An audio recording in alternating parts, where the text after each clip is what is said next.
The morning sun cast long shadows across the flight deck of the USS Enterprise as Commander Wade McCluskey adjusted his goggles and checked his instruments one final time. 6 months after Pearl Harbor, the Pacific Ocean had become a chessboard of death, and today, the most crucial game was about to begin. What McCluskey didn't know was that 400 miles away, Admiral Nagumo was preparing to launch what he believed would be the decisive blow against American naval power in the Pacific. The Battle of Midway would not begin with the roar of engines or the thunder of guns, but with the quiet clicking of radio intercepts in a basement room at Pearl Harbor. Lieutenant Commander Joseph Rochefort and his team of codebreakers had been working around the clock for weeks, piecing together fragments of Japanese naval communications. Their breakthrough came when they decoded references to AF, a mysterious target that Japanese forces were planning to attack with overwhelming force. Rochefort's intuition told him that AF was Midway Atoll, the tiny coral island that served as America's westernmost outpost in the Pacific. To confirm his suspicions, he orchestrated a brilliant deception. He ordered Midway's commanders to send an uncoded message reporting that their water distillation plant had broken down. Within hours, Japanese intercepts reported that AF was short of fresh water. The trap was confirmed. Midway was indeed the target. Admiral Chester Nimitz, Commander-in-Chief of the Pacific Fleet, faced an impossible decision. Intelligence suggested that Admiral Isoroku Yamamoto was bringing the entire combined fleet, over 200 ships including 4 aircraft carriers, to crush the small American garrison at Midway. Nimitz had only 3 carriers available: Enterprise, Hornet, and the hastily repaired Yorktown, which had limped back from the Coral Sea battle just weeks earlier with a massive hole in her flight deck. The odds were staggering. Yamamoto commanded over 2,700 aircraft. Nimitz could muster barely 400. The Japanese had 11 battleships. The Americans had none in the immediate area. Any rational commander would have ordered a retreat, abandoning Midway to preserve his limited fleet. But Nimitz understood what Yamamoto perhaps did not, that this battle would determine who controlled the Pacific for the remainder of the war. As dawn broke on June 3, 1942, the pieces were in motion. Task Force 16, commanded by Rear Admiral Raymond Spruance, had positioned Enterprise and Hornet northeast of Midway. Task Force 17, under Rear Admiral Frank Jack Fletcher aboard the wounded Yorktown, lurked nearby. Both forces maintained strict radio silence, waiting for the moment when Japanese confidence would become Japanese vulnerability. On Midway itself, Marine Corps aviators prepared their obsolete booster Buffalo fighters and ancient Vindicator dive bombers. Colonel Harold Shannon looked out across the lagoon, knowing that his tiny force would likely be annihilated in the coming hours. Yet they would fight, buying precious time for the fleet carriers to strike. The stage was set for 4 days that would reshape the war in the Pacific, though none of the participants could have imagined the magnitude of what was about to unfold. In the vast blue emptiness of the central Pacific Ocean. The attack came with the rising sun. At precisely 6:16 in the morning, Midway's radar operators detected the incoming strike: 108 Japanese aircraft approaching from the northwest. Lieutenant Colonel Ira Kimes scrambled every available fighter, knowing his 26 Marine pilots were flying into certain death aboard their outdated aircraft. What followed was a massacre in the skies above the tiny atoll. Captain Marion Carl, flying one of the few modern Grumman Wildcats available to the Marines, watched in horror as Japanese Zeros tore through the formation of Buffalo fighters like wolves among sheep. Within minutes, 15 of the 25 American fighters were shot down or badly damaged.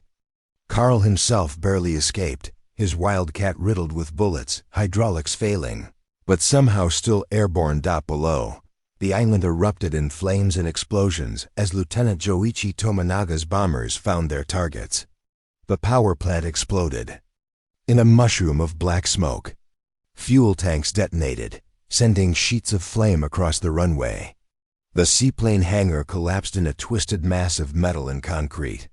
Yet as the smoke cleared, something remarkable became apparent: Midway's runway remained operational, and its gun emplacements were largely intact. Tominaga, circling above the devastation, made a crucial decision that would alter the course of history. He radioed back to the Akagi. "There is need for a second attack." Those 7 words would prove to be the fulcrum upon which the entire battle turned. Admiral Nagumo, confident in his overwhelming superiority, had kept half his strike aircraft armed with armor-piercing bombs and torpedoes for use against any American ships that might appear. Now faced with the need for a second strike on Midway, he ordered those aircraft rearmed with high-explosive bombs for land targets. Meanwhile, American search planes had finally located the Japanese fleet. Lieutenant Howard 80, flying a lumbering Catalina patrol bomber, spotted the enemy carriers at 7:20 in the morning and radioed the electrifying message: "Enemy carriers bearing 320 degrees, distance 180 miles from Midway." The coordinates were slightly off, but close enough to set in motion the most important naval aviation strike in American history. What followed was a comedy of errors that nearly ended in disaster for the Americans. The obsolete aircraft based on Midway launched a series of uncoordinated attacks that achieved nothing except to alert the Japanese to American intentions. 6 Navy TBF Avenger torpedo bombers attacked the Japanese fleet, and 5 were shot down without scoring a single hit. 4 Army B-26 bombers, flying at masthead height, managed to damage the Akagi's flight deck slightly before being driven off. 16 Marine SBD Dauntless dive bombers, led by Major Lofton Henderson, pressed home their attack with such determination that Henderson's burning aircraft continued its dive into the sea near the Hiryu even after he was killed. Each failed attack served only to reinforce Japanese confidence while revealing American desperation. Admiral Nagumo watched the destruction of these obsolete aircraft with satisfaction, convinced that American naval aviation posed no serious threat to his veteran pilots and modern aircraft. He had no way of knowing that at that very moment. The cream of American naval aviation was racing toward his position from the north. The rearming process aboard the Japanese carriers continued with methodical efficiency. Bombs were wheeled up from magazines, torpedoes were lowered down, and fuel lines snaked across flight decks as planes were prepared for the second strike on Midway. The carriers turned into the wind to launch combat air patrol, their decks crowded with aircraft, fuel, and ordnance. They were a bomber pilot's dream, and nightmare was approaching from the northeast at 200 miles per hour. At 7:52 in the morning, Admiral Nagumo received the message that changed everything. Scout plane number 4 from the cruiser Tone reported, "Sight what appears to be 10 enemy surface ships bearing 010 degrees, distance 240 miles from Midway." The report was incomplete, frustratingly vague, but it meant American naval forces were in the area, exactly what Yamamoto's plan was designed to achieve. Nagumo faced an agonizing decision. His flight decks were cluttered with aircraft being rearmed for the second Midway strike. His returning bombers from the first attack were circling overhead, running low on fuel and some badly damaged. Combat air patrol fighters were aloft, protecting the fleet from the ineffective but persistent American attacks. Everything was in chaos, and now American ships had appeared at the worst possible moment. The Admiral's dilemma deepened at 8:20 when the Tone scout plane sent a second message. "Enemy ships are 5 cruisers and 5 destroyers." This was manageable. Cruisers and destroyers posed no threat to carriers at long range. Nagumo decided to continue rearming for the Midway strike. But at 8:30, a third message arrived that stopped his heart. Enemy ships appear to be accompanied by a carrier. Commander Minoru Genda, Nagumo's brilliant air operations officer, urged immediate action. Every minute of delay allowed the American carrier to close the distance and launch its own strike. But Nagumo, trained in methodical traditions of the Imperial Navy, could not bring himself to launch a hasty, poorly coordinated attack. He ordered the rearming process reversed once again. Bombs off, torpedoes and armor-piercing bombs on. It would take at least an hour. At 8:37, the decision was made for him. Lieutenant Commander John Waldron, leading torpedo. Squadron 8 from the Hornet appeared on the horizon with 15 obsolete TBD Devastator torpedo bombers. What followed was one of the most gallant and tragic attacks in naval aviation history. Waldron had become separated from his fighter escort and dive bomber companions, but pressed on alone toward the Japanese fleet. The Zeros fell upon the slow, lumbering torpedo bombers like hawks on sparrows. One by one, the Devastators fell burning into the sea. Waldron's aircraft was among the first to go down. The squadron commander's last radio transmission, a simple, "Watch those fighters." Within minutes, all 15 aircraft were destroyed. Only one man, aviation machinist mate First Class George Gay, survived to float in the ocean and witness what happened next. The attack achieved nothing except to draw Japanese fighters down to sea level and scatter the combat air patrol. But it was immediately followed by Torpedo Squadron 6 from the Enterprise, led by Lieutenant Commander Eugene Lindsay. These 14 aircraft met the same fate. All but 4 were shot down. And those 4 achieved no hits. Lieutenant Commander Lance Massey's Torpedo Squadron 3 from the Yorktown suffered similarly, losing 10 of 12 aircraft. In the span of 1 hour, American naval aviation had lost 41 of 42 torpedo bombers, along with most of their crews. It appeared to be a disaster of unprecedented proportions. Admiral Nagumo, watching the slaughter from Akagi's bridge, must have felt that victory was within his grasp. The American fleet had revealed itself and launched its best punch, only to be utterly destroyed by superior Japanese fighter cover and anti-aircraft fire. What Nagumo could not see was that the sacrifice of the torpedo squadrons had created the perfect conditions for American victory. Every Japanese fighter was at sea level, engines hot from combat, fuel running low. The combat air patrol was scattered and disorganized.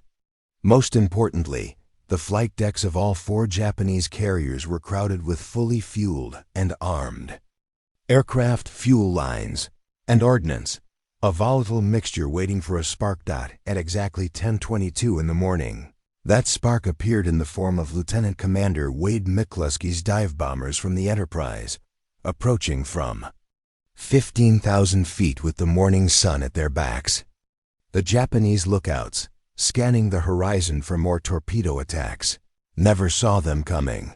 Lieutenant Commander Wade McCluskey had been searching for the Japanese fleet for over an hour, his fuel gauge dropping toward the point of no return.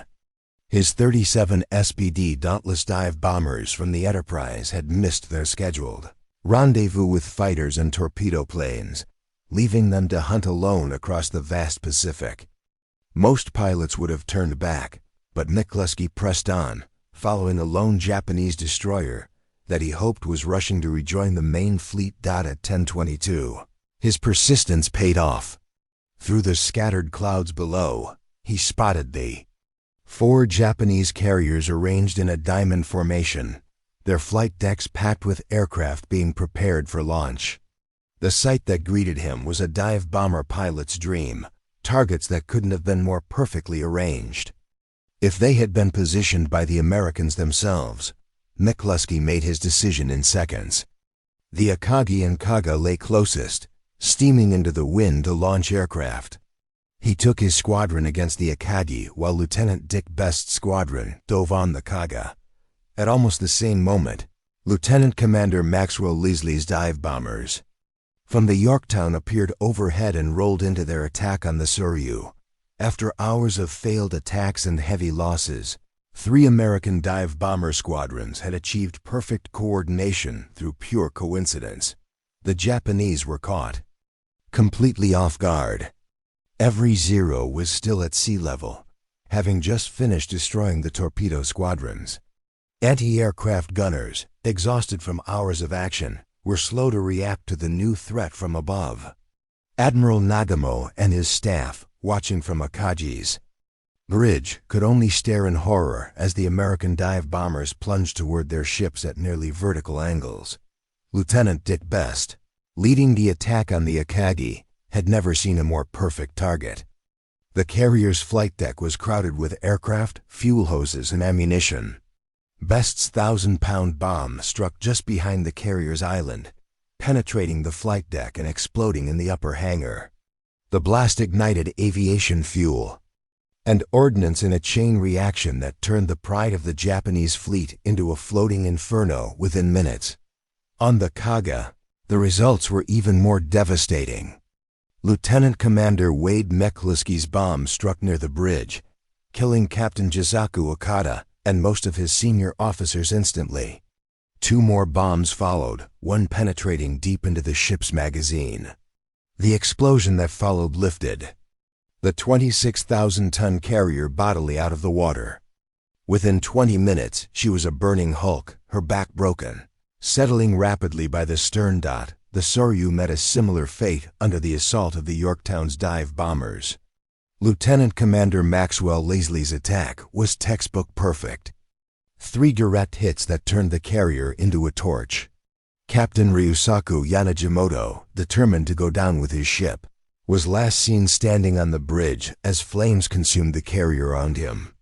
The Soryu would sink within hours, taking with her some of Japan's most experienced pilots and crew. In the span of 5 minutes, 3 of the 4 carriers that had attacked Pearl Harbor 6 months earlier were reduced to burning wrecks. Only the Hiryu remained, steaming frantically northward while launching every aircraft she could get into the air. The tables had turned completely, from crushing victory to devastating defeat in the time it takes to drink a cup of coffee. The human cost was staggering. Admiral Nagumo, pulled from the burning Akagi by his staff, had lost not just 3 carriers but hundreds of irreplaceable veteran pilots and aircrew. These men represented years of training and combat experience that Japan could never replace. The mechanical precision of the Imperial Navy's operations had been shattered by 5 minutes of American dive bombing, but the battle was far from over. The Hiryu's counterattack was already in the air, racing toward the American carriers with the fury of desperate men seeking revenge.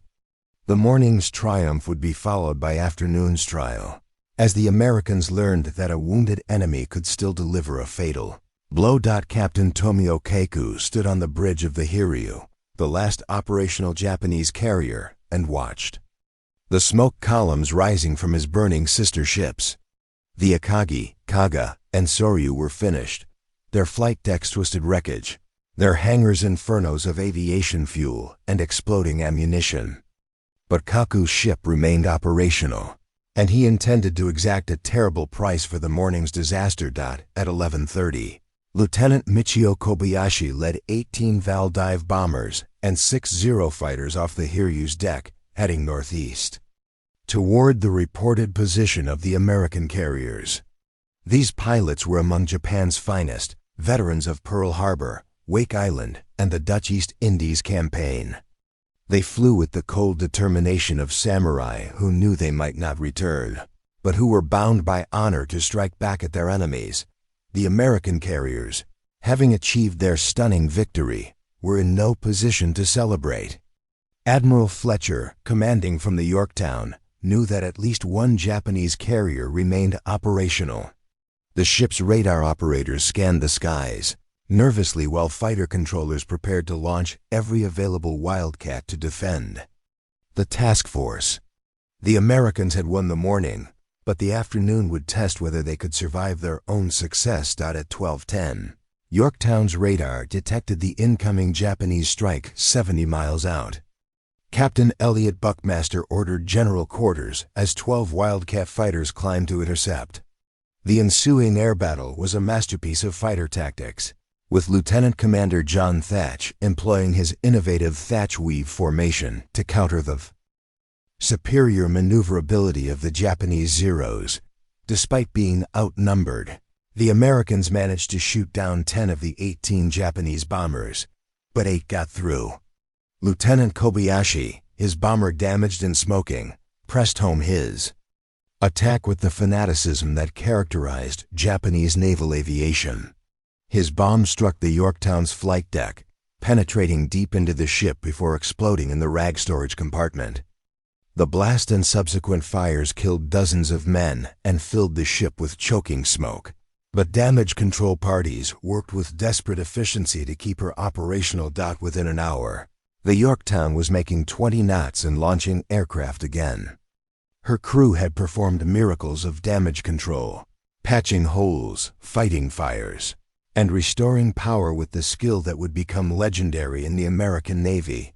To Japanese scout planes observing from a distance, she appeared to be a different, undamaged carrier, a deception that would have fatal consequences for the next Japanese attack. At 2:30 that afternoon, Lieutenant Joichi Tominaga led the second wave from the Hiryu, 10 Kate torpedo bombers and 6 Zeros.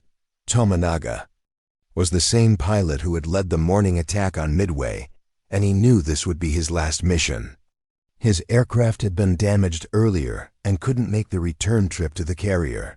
He was flying a one-way mission, determined to sink at least one American carrier before his fuel ran out. The torpedo attack was pressed home with suicidal courage. Despite intense anti-aircraft fire and determined fighter opposition, 5 of the Japanese bombers broke through the defensive screen. The Yorktown, still struggling with damage from the first attack, could not maneuver effectively. 2 torpedoes struck her port side, causing massive flooding and knocking out power throughout the ship. Captain Buckmaster, feeling the ship list heavily to port, made the agonizing decision to abandon ship. Within minutes, the Yorktown's crew was sliding down ropes into the warm Pacific waters, rescued by accompanying destroyers. The carrier that had helped win the morning's victory appeared to be sinking, her back broken and her fires out of control. But Admiral Spruance, commanding the Enterprise and Hornet, was already preparing his response.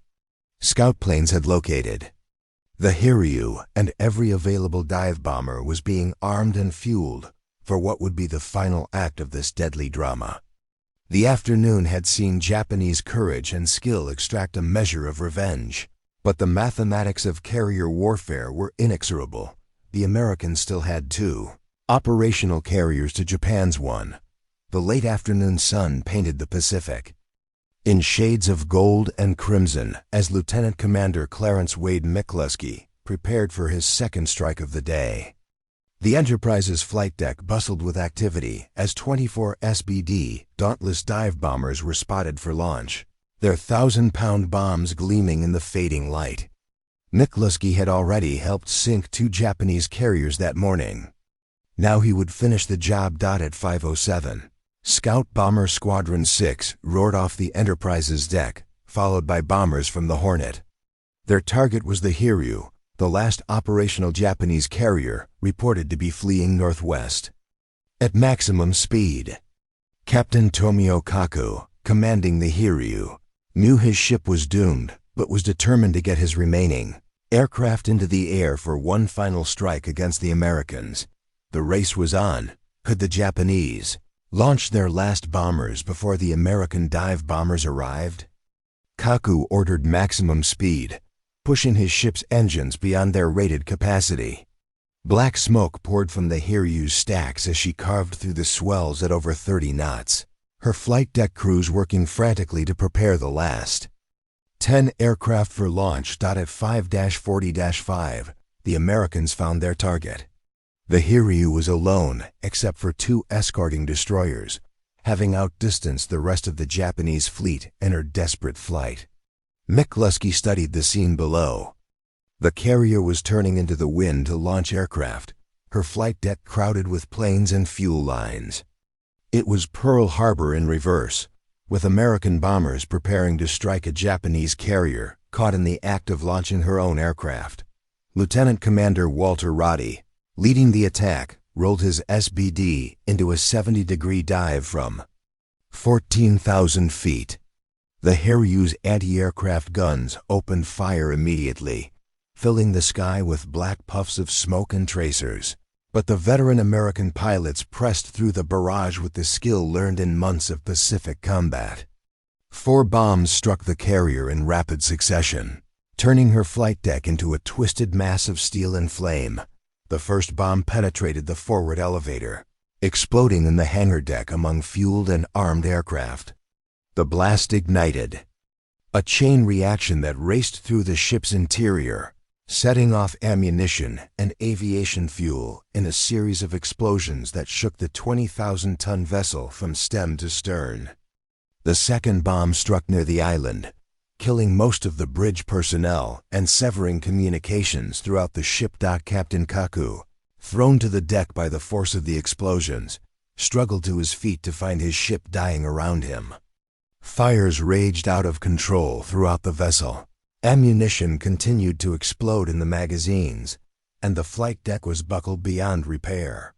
The pride of the combined fleet, veteran of Pearl Harbor and the Indian Ocean raids, was finished.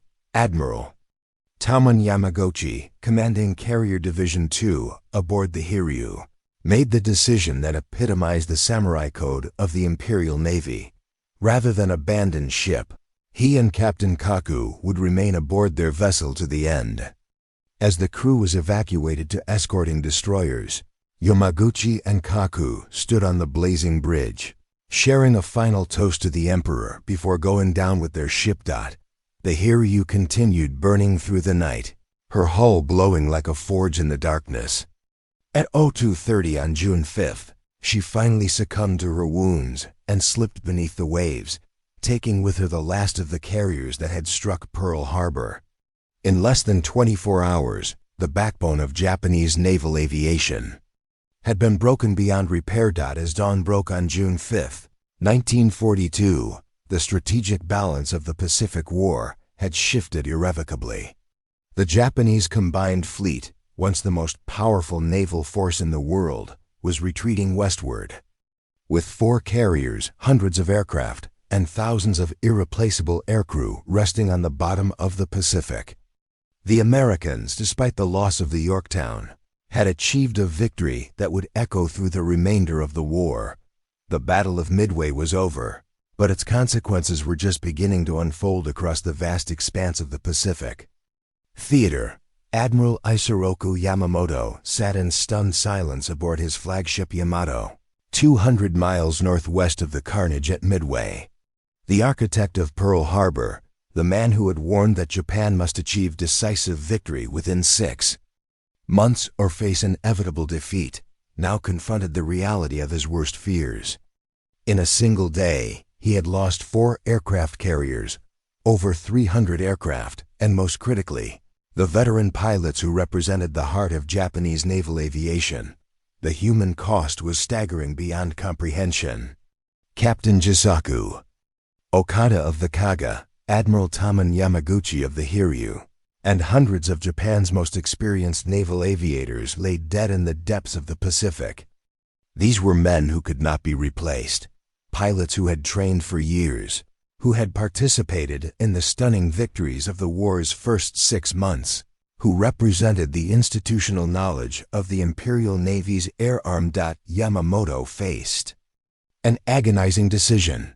His remaining forces, 2 light carriers, 11 battleships, and dozens of cruisers and destroyers, still vastly outnumbered the American fleet. A night surface action might yet salvage something from the disaster.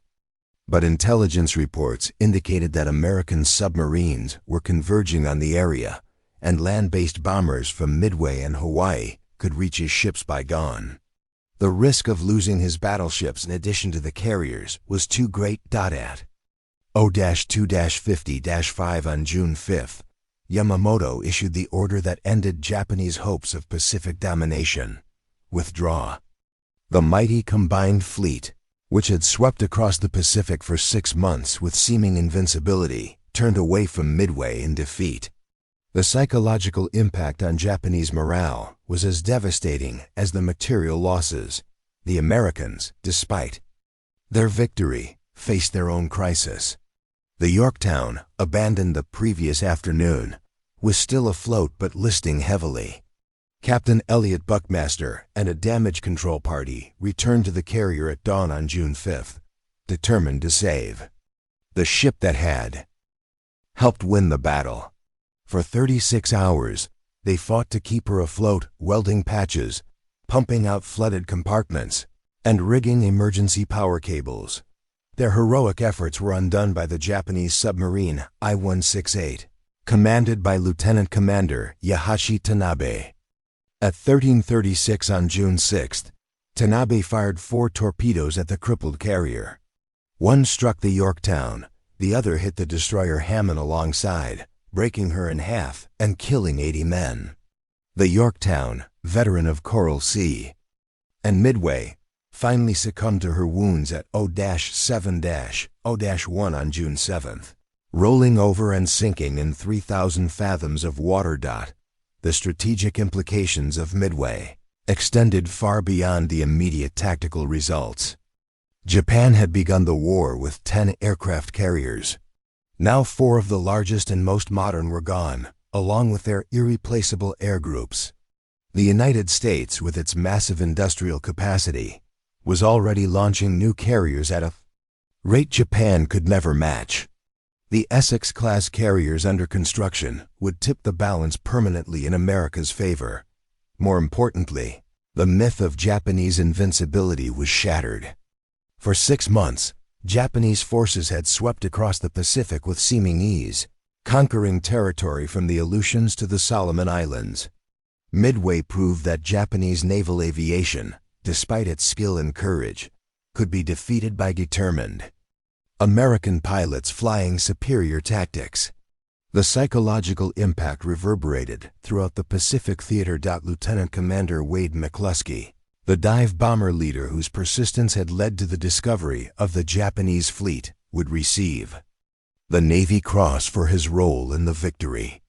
But he understood, as did his fellow pilots, that they had witnessed something larger than individual heroism.